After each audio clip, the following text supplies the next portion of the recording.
Hi everyone, welcome back to my channel UPSC is Easy. We are going to continue with chapter Supreme Court of India. हमने different jurisdiction of Supreme Court of India देखा. आज हम देखने वाले हैं Supreme Court as a court of record. Right? So as a court of record, Supreme Court के पास दो powers हैं. पहला power है the judgments, the proceedings, the acts of the Supreme Court are recorded. ये perpetual memory और testimony के लिए रखा जाता है. These records are admitted to be of evidentiary value and cannot be questioned when produced before any court. Legal references and legal precedents की तरह इन्हें यूज किया जाता है. ठीक है, तो एविडेंसेस एविडेंशियरी वैल्यू होती है इनकी. This can not be question on any in any other court. They are recognized as legal precedents and legal references. Right? The second power of the Supreme Court as a court of record is that it has the power to punish for the contempt of court. तो अगर contempt of court होता है तो it has the power to punish. Right? 1991 में supreme court ने ये बोला that the Supreme Court has power to punish for contempt of itself, but also High Court, subordinate courts, and tribunals functioning in the entire country. Right? Supreme Court के पास power है, वो punish कर सकती है अपने contempt के लिए, but खुद के ही कंटेम्प्ट के लिए पनिश करे ऐसा जरूरी नहीं है. हाई कोर्ट के कंटेम्प्ट के लिए भी पनिश कर सकती है, सबऑर्डिनेट कोर्ट के कंटेम्प्ट के लिए भी पनिश कर सकती है और ट्राइब्यूनल्स के कंटेम्प्ट के लिए भी पनिश कर सकती है सुप्रीम कोर्ट. ये सुप्रीम कोर्ट ने 1991 में बोला. Right?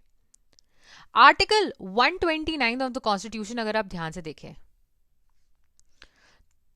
It says the Supreme court shall be a court of record and shall have powers have all the powers of such a court, including the power to punish for its contempt. Similarly, Article 215 अगर आप देखेंगे तो every high court shall be court of record and shall have the power of such a court and including the power to punish for the contempt of itself. So ये तो हम detail में तब देखेंगे 215 when we talking about high court, but today we will see 129 which is Supreme Court. Right?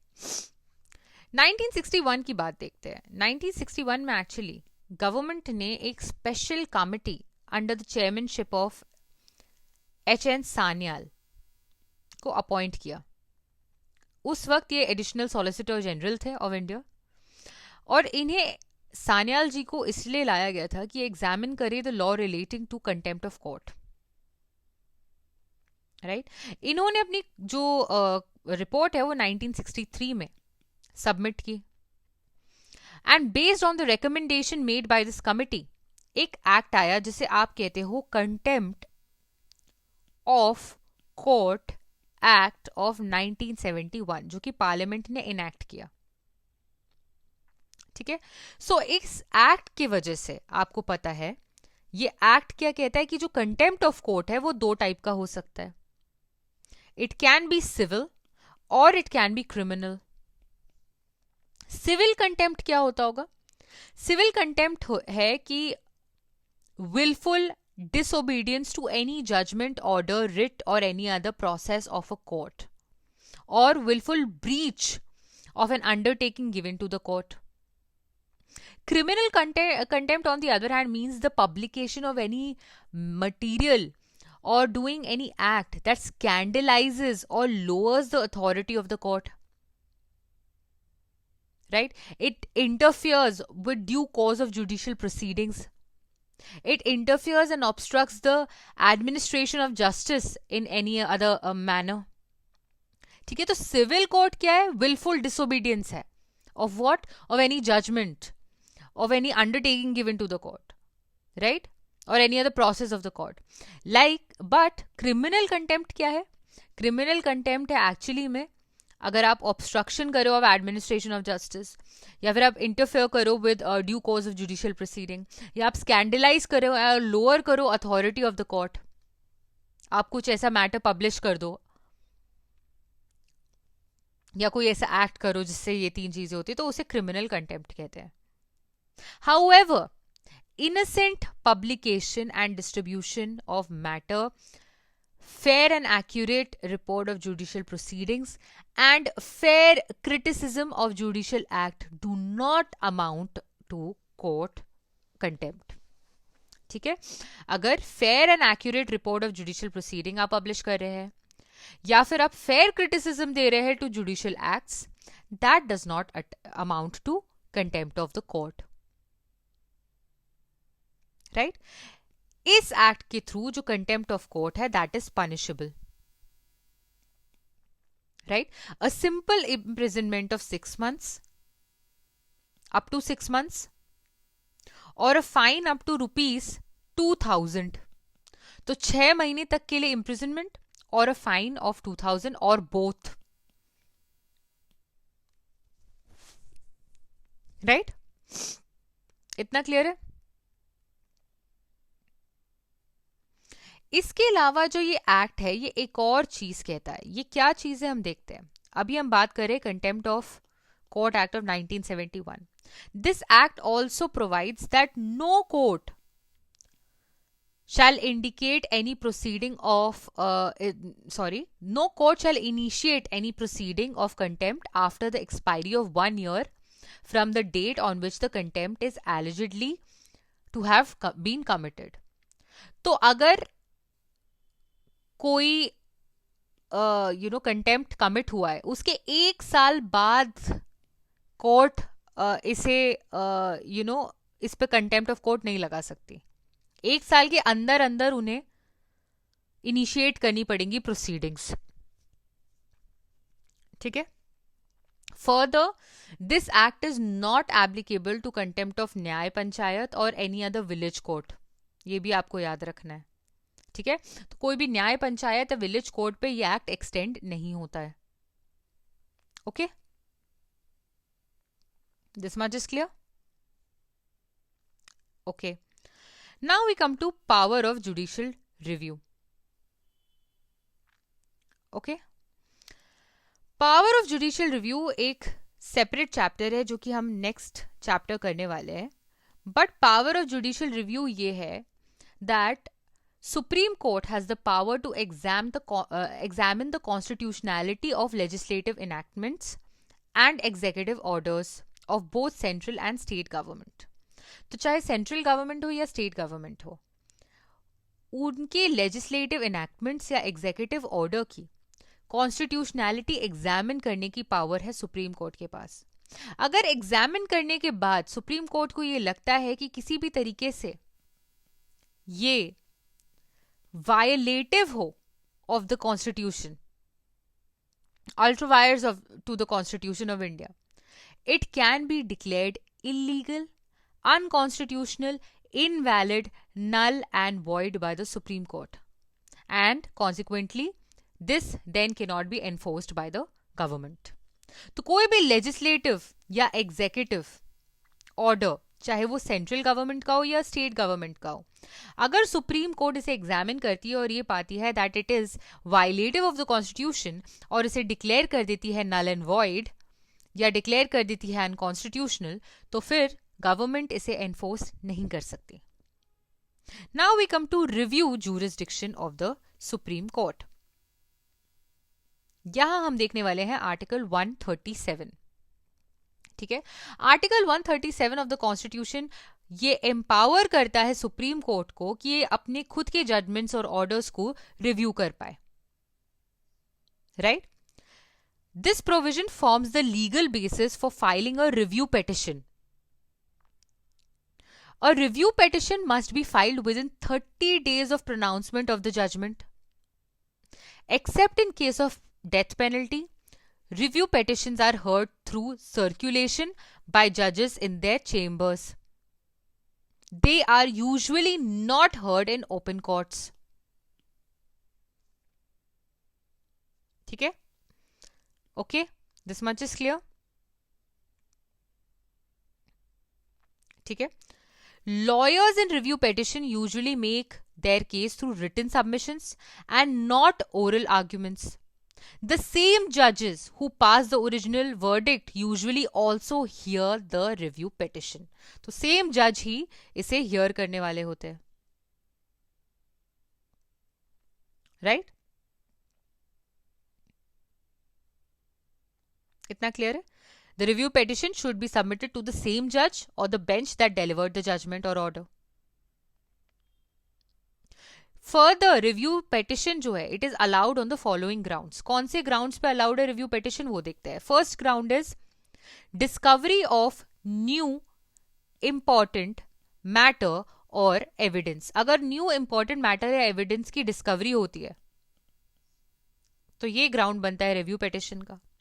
या फिर mistake और error apparent on the face of record. अगर कोई mistake या error दिख रही हो or any other sufficient reason. Right?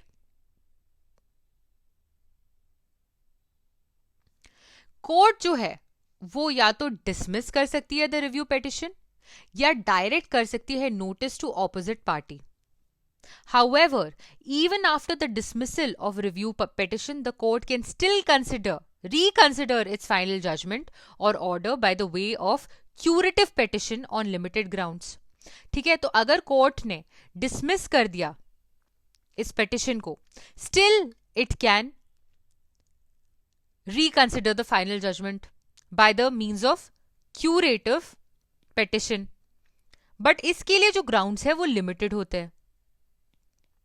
ये कौन से ग्राउंड्स होते हैं?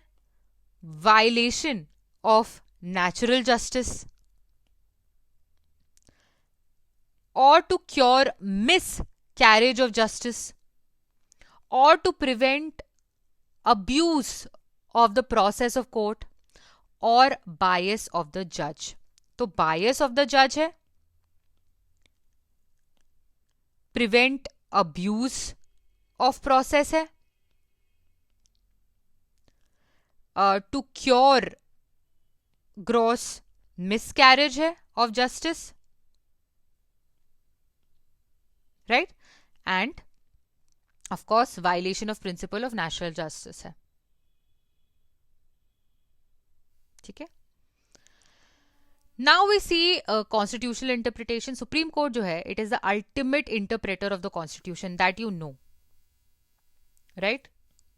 तो कॉन्स्टिट्यूशनल इंटरप्रिटेशन के लिए सुप्रीम कोर्ट जो है that is the ultimate interpreter. It can give final version to the spirit and content of provisions of the constitution. Right? अगर हम दूसरी powers of the Supreme court की बात करें तो आप देखेंगे it decides the dispute regarding election of the president, vice president. यहां पे जो डिस्प्यूट डिसाइड करने की पावर है of supreme court, this is original, this is exclusive and this is final. Right? Second, it inquires into conduct and behavior of chairpersons and members of UPSC, SPSC or JSPSC on reference made by the president. तो reference करता है president supreme Court को और supreme court inquire करता है into conduct of what?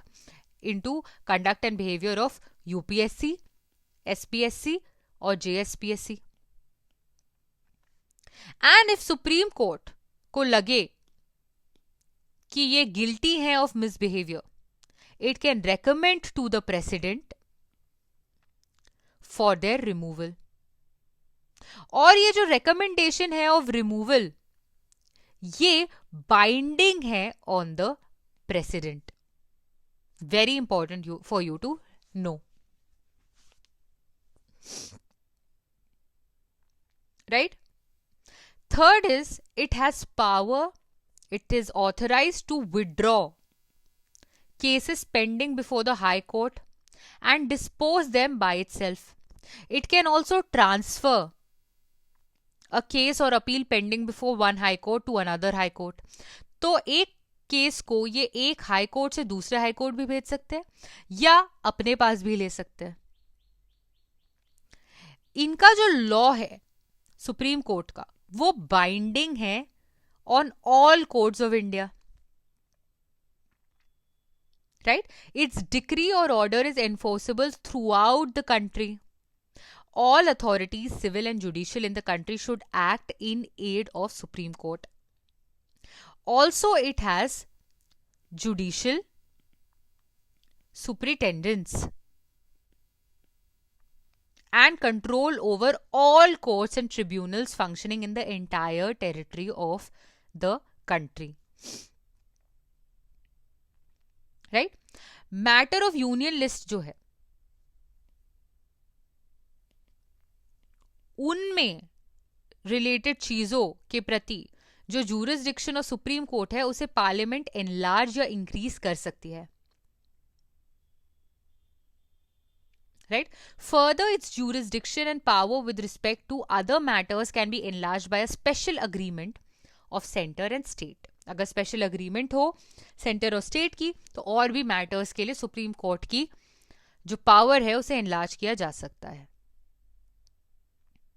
That's it in today's lecture. In the next lecture, we will compare the Indian Supreme Court with American Supreme Court. Till then, all the best.